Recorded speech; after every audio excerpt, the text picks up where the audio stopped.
4 months ago, we started this adventure. It's been years of searching to find a place like this. Many people ask us how to find these places, where to look for them, where they are advertised. The truth is that there is no answer to that question. There is no specific way to do it. There is no roadmap. If you persistently search, ask, and explore, you will eventually find something convincing. In our case, it was like that, but other options existed. There have been other opportunities, such as the house with vineyards with spectacular views. Its price plus the fact that it was next to the road made us think it was not our option. Or the 3-story tower that had huge possibilities, but it was in the middle of a town, and it was too big a job for us to face. Also, of course, the little house on the mountain, which seemed to be taken out of a story, with super green areas full of water and pure air like there is in few places. The views were something incredible, but the price had gotten a little out of hand. How could we forget the old school, a dream place that in the end, for one reason or another, we had to end up discarding? After years of looking for a place like this, we ended up finding this land. Over a hectare, with a small stone house in the center that we fell in love with.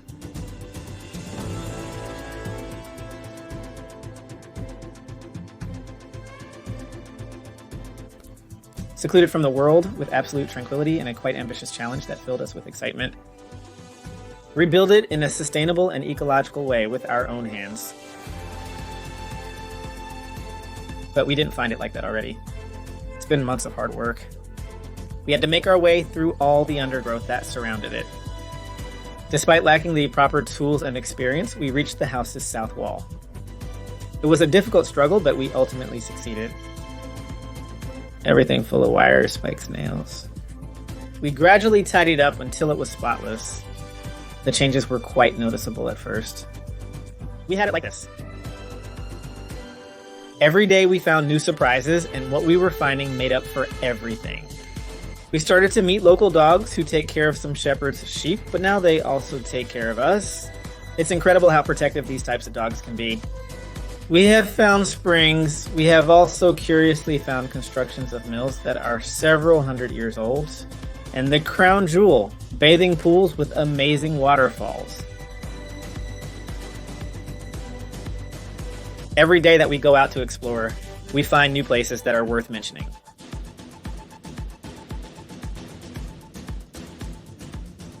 Continuing with the rehabilitation on part of a wall, we wanted to try a natural clay coating. First, we had to remove all the cement from the joints. The placement was terrible and would only lead to moisture and numerous issues in the future. We took clay from the river area for a first thick plaster, and just carrying the wheelbarrow up to the house was like several gym sessions. We mixed everything and carried out the first test. The result will surprise many of you. It's going to be a beautiful wall we can't wait to show you how it ends. We continue removing everything that was on the walls and ceiling. Wood, shelves, nails, everything that could bother us, and then we got to work on the floor. It was completely uneven, and we didn't want any moisture to appear in the future. So the idea was clear. We had to remove all the tiles, leave the room empty, and start chipping and digging. By chip the floor, we wanted 35 centimeters from the bottom to the floor we would eventually end up stepping on. At the bottom, a geotextile layer. We would fill in 9.84 inches of stone and gravel, 3.54 inches of lime base, and finally put in about 0.39 inches to finish the floor. This was already starting to be quite tough. Without electricity or tools, only using picks and shovels, repeatedly digging. We managed to remove all the irregular flooring that was there, and we started to dig. We took out wheelbarrows and wheelbarrows of sand, one after another, until we reached those 35 centimeters of depth. Next, start bringing stones. Any stone we found would serve to be able to start filling in. Stone by stone and wheelbarrow by wheelbarrow, we placed the entire base. It was time to start with the gravel, but there one of our biggest problems would begin. The carrier could only bring it to a specific point, and that point was more than 600 meters from the house. Meanwhile, some days we invited cows, other days it was the turn of beautiful horses. The point is that all these animals could eat and at the same time keep the growth of the grass at bay. It grows rapidly with just a little rain and some sunlight. The sun was beating down hard, but the mountain was still snowy and we had to solve our problem. We needed to transport the gravel and the road was impassable, full of stones and undergrowth, so we didn't think much about it. We had to fix that road, especially also thinking about being able to use some transport vehicle in the future. We got to work, and in a few days we managed to make our way through a road that barely existed.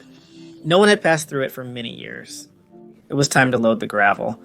With the path clearing animals, we had nearly forgotten the beautiful surroundings, but as we began loading wheelbarrows, it became very difficult. The day's efforts were solely for transporting gravel. There was no energy left for anything else. Fortunately, a good Samaritan, a neighbor from a local village, offered to transport the gravel to a point closer to the house. With the dumper, we couldn't get there, but out of 600 meters, we could save 400. You don't know how much of a relief that was. We only had to make 200-meter trips. After the challenging work, we filled the entire ground with gravel and stone. We felt like dancing and were ready to move on to the lime floor. Honestly, carrying bags of sand, clay, and lime was tougher than hauling gravel. The wheelbarrows were so heavy that it felt endless as they pulled us downhill. We could make 4 or 5 round trips a day, but clearly had no energy left for anything else. The house being so secluded has its pros and cons, but carrying materials for construction is certainly not an advantage. In the first mix we made, we used a drill mixer, and we realized that with that we were not getting anywhere. We almost burned it, and on top of that, it took us an incredibly long time to make the mix. A very small amount that was of no use to us at all. We needed a concrete mixer. We looked for an economical one to get by, but in reality, our problem wasn't that. Our problem was that we needed to get it to the cabin. That was an impossible mission. Meanwhile, there were no days off. We constantly worked, removing brambles and thorny bushes that grew nonstop until we got a concrete mixer. We continued to have the pleasure of spending time with horses and other animals. Even a bull. Better to avoid angering the gigantic bull. We managed to bring the concrete mixer. They finally lent it to us. And I'm not lying to you, this would mark a before and after. But if you don't want to miss anything that happens from now on in this project, you can subscribe and activate the bell. And if you're also enjoying this video, a like is appreciated. I'm not going to tell you to buy a calendar, but that small gesture will certainly help us keep this thing going. Just visit buildinginparadise.com and support us. Your friends and family will be amazed by that calendar when they visit. We start mixing everything with the concrete mixer. Now it could be done in much less time, and of course with a more homogeneous mixture. We gradually made progress with the slab until we achieved the desired result. We also left some gaps for future bathroom pipes and plumbing. The summer was getting intense, so we decided to set up a base camp with a tent to make the most of our time. In the end, if we could stay there for several days without going back and forth all the time, we would be able to progress faster. We decided to build a wooden base. If we wanted to do it in a sustainable way, recycling materials and also saving money, we thought it would be a good option to do it with wooden pallets.